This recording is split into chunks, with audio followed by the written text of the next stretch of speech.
오늘은 두려움을 정복하는 첫 단계라는 제목으로 말씀을 나누고자 합니다. 한번 따라해 보세요. 두려움을 정복하는 첫 단계. 두려움을 정복하는 첫 단계. 오늘 본문에 나온 여리고라고 하는 성은 우리가 믿음으로 살 때 마주할 수밖에 없는 두려움을 상징하는 것입니다. 골리앗이라고 하는 거인이 나타났어요. 그러자 이스라엘 군사들이 두려워했습니다. 심지어 사울 왕도 두려워서 골리앗과 싸우지 못했죠. 그러나 다윗은 담대히 나가 싸워 승리했습니다.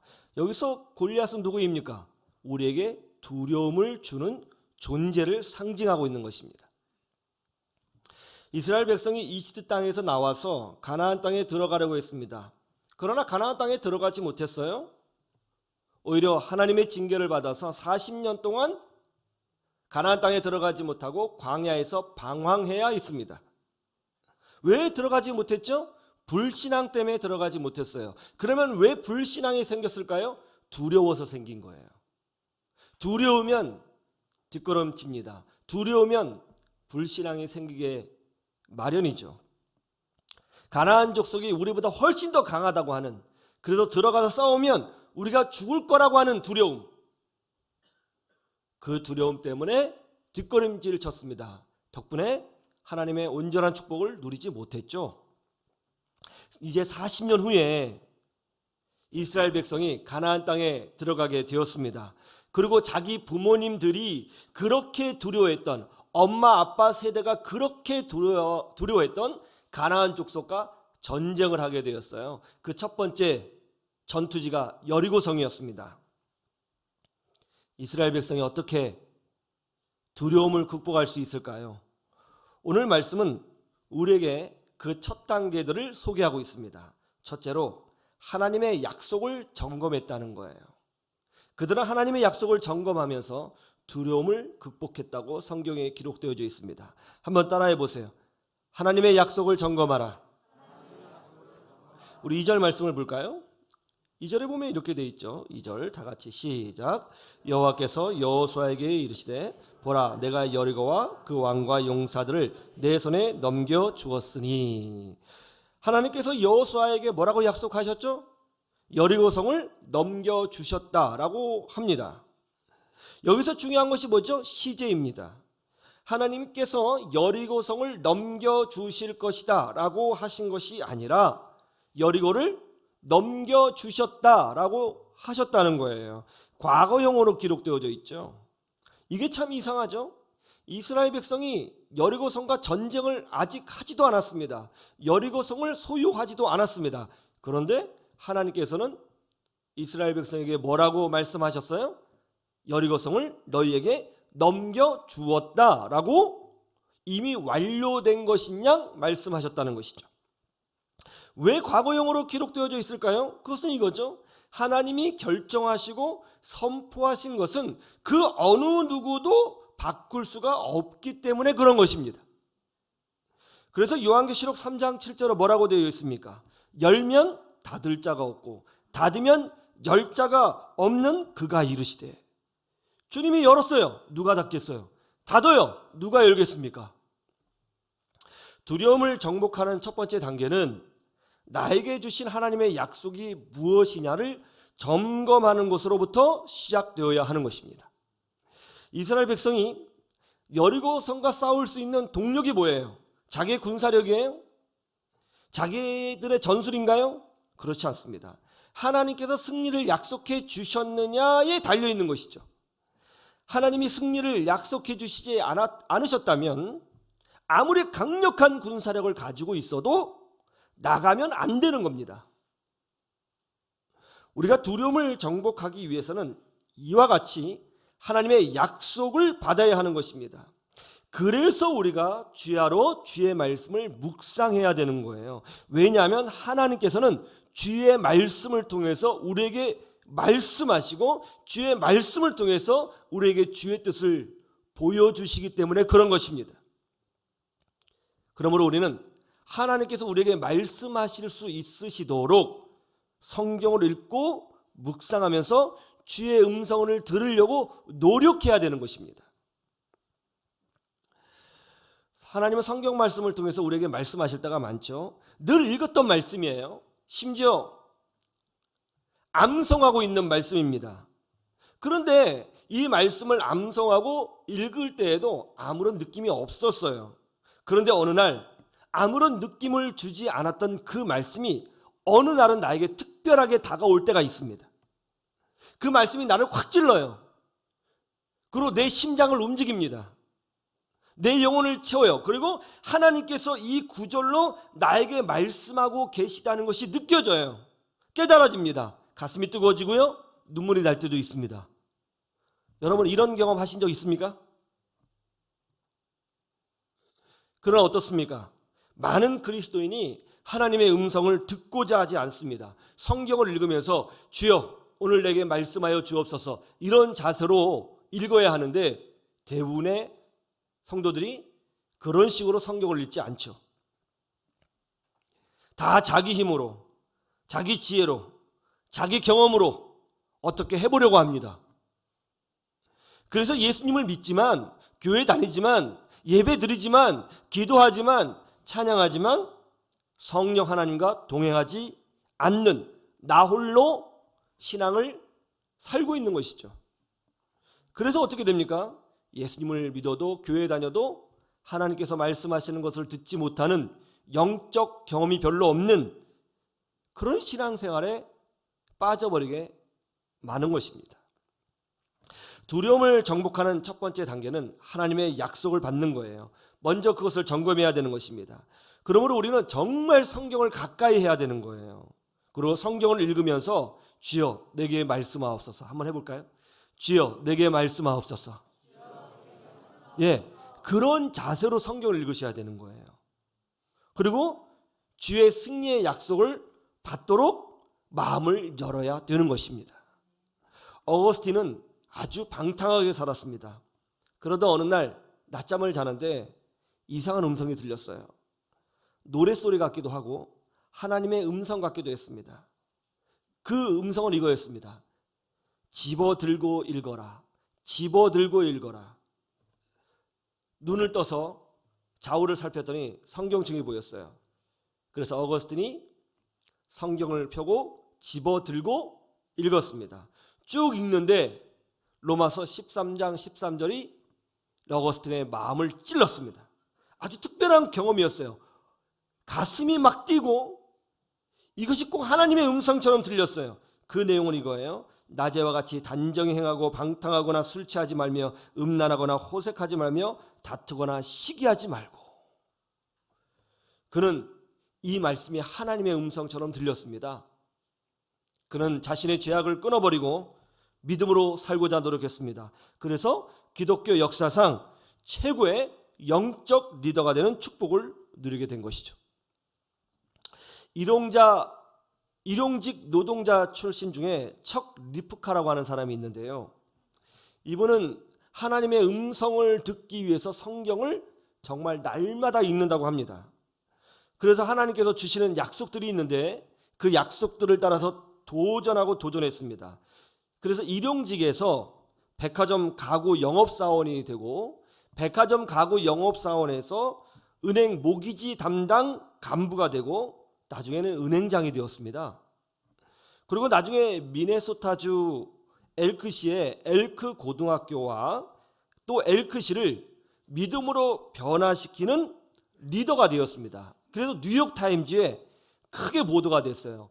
일터에서의 믿음이라고 하는 특집 기사가 나왔습니다. 이 이야기가 알려지자 미국은 물론 전 세계에서 이분을 강사로 세웠습니다. 미국의 CBS, CNBC, 영국 런던 타임즈에 나오기도 했습니다. 지금은 이분이 국제은행의 CEO가 되었고요. 국제 크리스천 네트워크 대표로서 세계 선교를 하면서 쓰임받고 있는데요. 이분은 항상 이렇게 이야기를 합니다. 당신의 삶은 기적입니다. 그러자 이분은 이렇게 얘기해요. 하나님은 지금도 우리에게 계속 말씀하고 계십니다.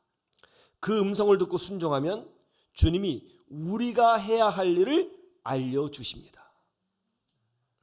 우리는 크리스천입니다. 성령으로 충만해야 되는 줄로 믿으시기를 주님의 이름으로 축원합니다. 하나님의 약속을 받으면 두려움을 정복할 수 있어요. 그러므로 말씀을 가까이 하시고 말씀을 통해서 주의 음성을 들으셔야 하는 것입니다. 이 약속이 내 안에 있는지 먼저 점검해야 합니다. 이 약속이 두려움을 정복하는 첫 번째 단계이죠. 이 약속으로 여러분의 모든 두려움이 정복되어지는 은혜가 있기를 주님의 이름으로 축원합니다. 두 번째는 이스라엘 백성은 자신들이 하나님의 방법으로 가고 있는지를 점검했다는 겁니다. 한번 따라해 보세요. 하나님의 방법으로 가고 있는가를 점검하라. 우리 3절에서 5절을 보세요. 이렇게 말씀하십니다. 3절에서 5절 우리 석절인데 같이 보죠. 시작. 너희 모든 군사는 그 성을 성주일을 매일 한 번씩 돌되 엿새 동안을 그리하라. 제사장 7은 7 양각 나팔을 잡고 언약궤 앞에서 나아갈 것이요 7째 날에는 그 성을 7번 돌며 그 제사장들은 나팔을 불 것이며 제사장들이 양각 나팔을 길게 불어 그 나팔 소리가 너희에게 들릴 때에는 백성은 다 큰 소리로 외쳐 부를 것이라. 그리하면 그 성벽이 무너져 내리리니 백성은 각기 앞으로 올라갈지니라 하시매. 여리고성과 전쟁을 해야 합니다. 그런데 어떻게 전쟁하라고 말씀하고 계세요? 당장 나가서 싸우지 말고 여리고성을 날마다 하루에 한 번씩 돌라는 거예요. 그리고 제7일째에는 7번을 돌라고 명령하십니다. 그리고 도는 것도 우르르 몰려가서 도는 것이 아닙니다. 양뿔로 만든 양각 나팔을 든 7명의 제사장이 제일 앞에 선두에 쓰고, 그리고 나팔 부는 제사장 바로 뒤에 언약궤를 맨 제사장들이 서야 합니다. 그리고 이 제사장들 앞뒤에는 호위병이 있어야 한다는 거예요. 그리고 무조건 침묵해야 한다는 것입니다. 아무 소리도 내면 안 돼요. 마지막 날에 7번을 돈 후에 와! 하고 함성을 질러야 된다는 거예요. 이 방법대로 하라고 명령하셨어요. 이 방법대로. 두려움을 정복해야 됩니다. 그런데 내 마음대로, 내 방식대로, 내 경험대로, 내 느낌대로 하는 것이 아니라 하나님께서 알려주신 방법대로 해야 되는 거예요. 두려움을 정복하기 위해서는 지금 내가 하나님의 방식대로 살고 있는지 점검해야 된다는 것입니다. 내가 지금 제대로 살고 있는지, 내 인생이 지금 제대로 가고 있는지 여러분 무엇으로 확인할 수 있어요? 여러분 가정이, 여러분 자녀들이 이 복잡한 대한민국 사회에서 제대로 살고 있는지, 제대로 걸어가고 있는지 무엇으로 점검받을 수 있습니까? 세상의 교과서가 기준이에요? 세상의 기업 회계가 기준이에요? 세상의 생활 방식이 내가 제대로 살고 있는지 점검하는 기준이에요? 내가 제대로 살고 있는지, 내 인생의 방식이 제대로 가고 있는지 무엇으로 점검합니까? 무엇이 기준이에요? 부산 수영로교회 정필도 목사님은 부산 지역에서 강력한 영적 영향력을 미친 목사님이시죠. 교회가 부흥되지 않는다고 하는 부산 지역에 들어가서 1만 명이 넘는 교회를 세우고 또 부산 성시화에 큰 역할을 감당한 분입니다. 그러니 많은 분들이 정필도 목사님에게 목회의 비결을 물었습니다. 어떻게 목회하셨습니까? 정필도 목사님의 답변은 아주 단순했어요. 하나님의 음성을 듣고 하나님의 방법에 따라 순종했을 뿐입니다. 하나님의 방법에 따라 순종했을 뿐입니다. 세상의 원리, 세상의 방법, 세상의 기준, 세상의 통념, 그런 것이 아니라 하나님의 방법, 하나님의 뜻이 먼저였다는 거예요. 그러니까 두려움 없이 목회하게 되더라는 것입니다. 정필도 목사님 하나님의 부름을 받으셨는데요, 오늘날 세속화된 한국 교회에 정말 중요한 것을 알려주셨다고 생각합니다. 하나님의 방법입니까? 이것이 지금 세상의 통념입니까? 하나님의 방법입니까? 이것이 세상의 방법입니까? 스스로 질문해 보셔야 된다는 거예요. 어떻게 두려움을 정복하는가? 하나님의 뜻을 알고 하나님의 방법을 찾아 순종해야 된다는 거예요. 이것이 첫 번째 단계라는 것입니다. 이 진리로 축복을 누리시기를 주님의 이름으로 축원합니다. 세 번째, 이스라엘 백성은 하나님을 자기의 중심에 두려고 노력했다는 거예요. 한번 따라해 보세요. 하나님이 내 중심에 계신가 점검하라. 이스라엘 군사들이 여리고성을 돌 때에 그 행진 대형 구조를 보면 독특한 것이 하나 있는데요. 그것이 뭐죠? 언약궤가 가장 중앙에 있다는 거예요. 언약궤는 뭐죠? 하나님과 이스라엘 백성이 서로 언약한 사실을 기억하는 상자이죠.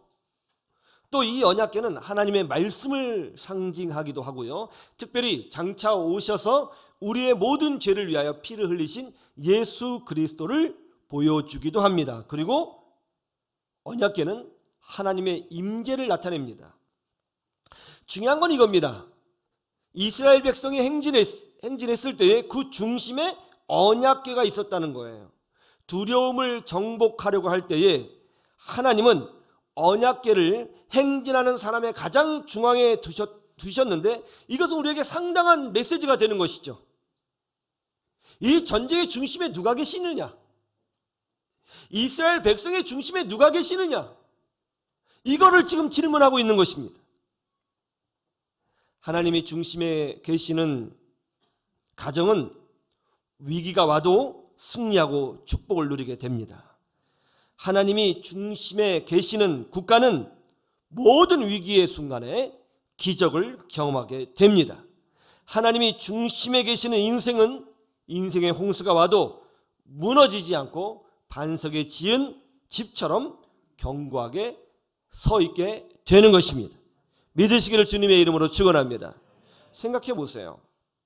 하나님 없이 이스라엘 백성이 혼자 여리고성과 싸운다? 이거 싸울 수 있겠어요?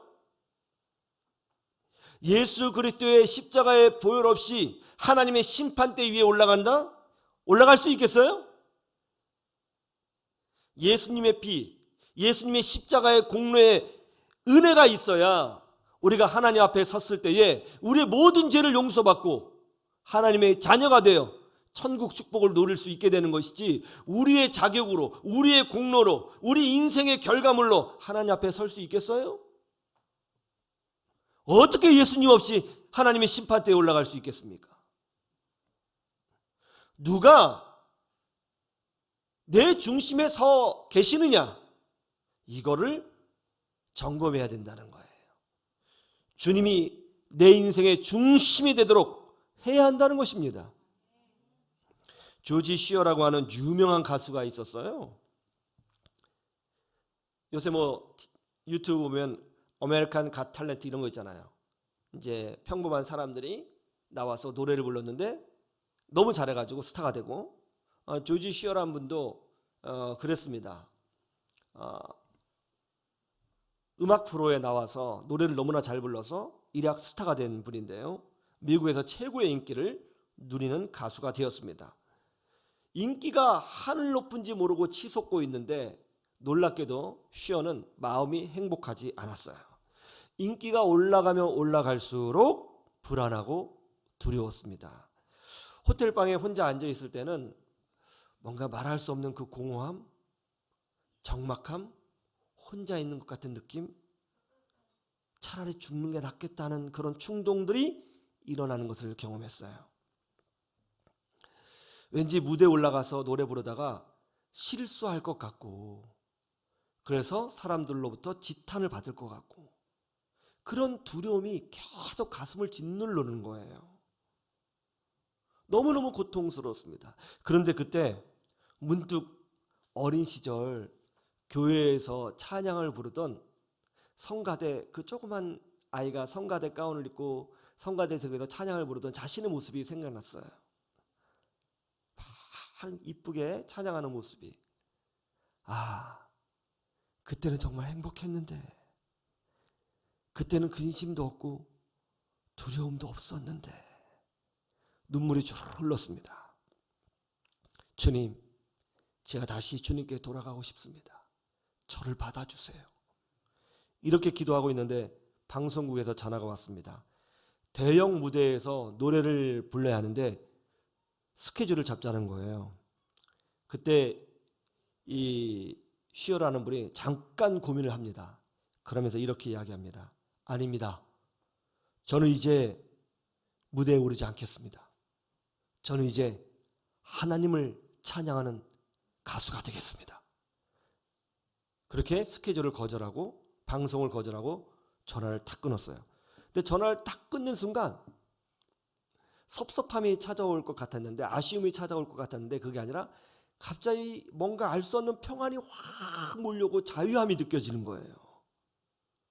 그리고 모든 두려움이 떠나가는 신비한 체험을 합니다. 그리고 마음속에서 막 노랫가락이 피어오르는 거예요. 그래서 그것을 받아 적어서 노래를 만들었어요. 이 노래 여러분이 다 아는 노래예요. 어떤 노래죠? 이거죠. 주 예수보다도 귀한 것은 없네. 이 세상 부귀와 바꿀 수 없네. 영죽은 내 대신 돌아가신